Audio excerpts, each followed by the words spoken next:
Halo semuanya, di video kali ini saya akan membahas salah satu aplikasi pembiayaan atau pinjaman yang bisa dikatakan cukup populer, yaitu nama aplikasinya adalah Danacita. Nah, ini dia aplikasinya. Jadi buat kalian yang belum kenal aplikasi ini, silahkan simak dulu videonya sampai selesai, supaya nantinya kalian tidak sia-sia menginstal aplikasi ini teman-teman. Oke, buat yang belum tahu, Danacita itu adalah platform pembiayaan pendidikan yang menyediakan cicilan dana pendidikan tanpa anggunan untuk mahasiswa dan peserta kursus di berbagai institusi pendidikan yang ada di Indonesia, teman-teman. Dan aplikasi ini juga sudah berizin dan diawasi oleh OJK atau Otoritas Jasa Keuangan. Oke, sekarang langsung aja kita buka aplikasi ini supaya kalian bisa tahu cara kerja dari aplikasi Danacita. Apakah sama seperti pinjol pada umumnya atau tidak? Nah, teman-teman, ini adalah tampilan awal dari aplikasinya.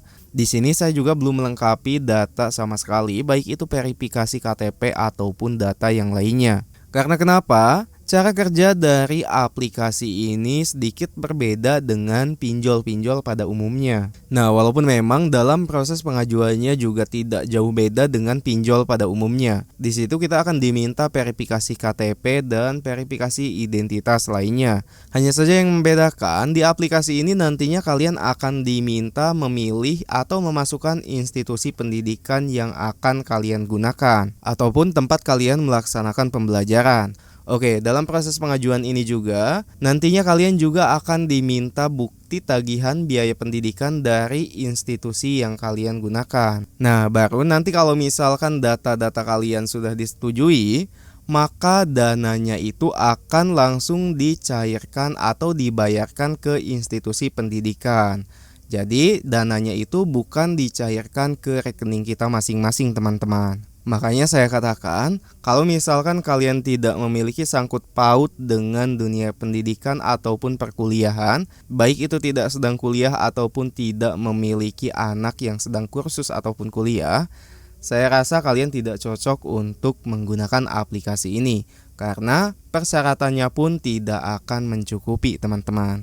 Oke, kita lanjut pembahasannya. Ada beberapa yang harus digarisbawahi walaupun kalian saat ini sedang kuliah, tapi tidak semua institusi pendidikan bisa menggunakan aplikasi ini, teman-teman. Jadi, syarat untuk menggunakan aplikasi ini adalah kampus ataupun institusi pendidikan yang kalian pilih harus bekerja sama dulu dengan Danacita ini, teman-teman. Kelemahan yang berikutnya adalah dana itu tidak bisa kita gunakan untuk keperluan lain selain pendidikan. Dan hal yang harus kalian perhatikan juga saat kalian ingin menggunakan aplikasi ini, yaitu jangan lupa untuk memahami kontrak terkait dengan perjanjian pembiayaan ini, teman-teman.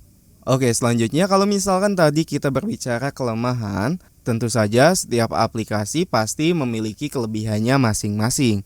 Untuk kelebihan dari aplikasi ini adalah yang pertama itu tentu saja dari legalitasnya, teman-teman. Lalu kelebihan yang selanjutnya adalah fleksibel dalam tenor pembayarannya. Selanjutnya, apakah Danacita itu aman? Nah, Danacita ini bisa kita katakan aman karena mereka tidak memberikan pinjaman tunai secara bebas. Kemudian pinjaman tersebut juga hanya bisa digunakan untuk tujuan pendidikan. Jadi kemungkinan lebih aman dibandingkan pinjol konsumtif lainnya. Oke, lalu aplikasi Danacita ini cocoknya digunakan oleh siapa?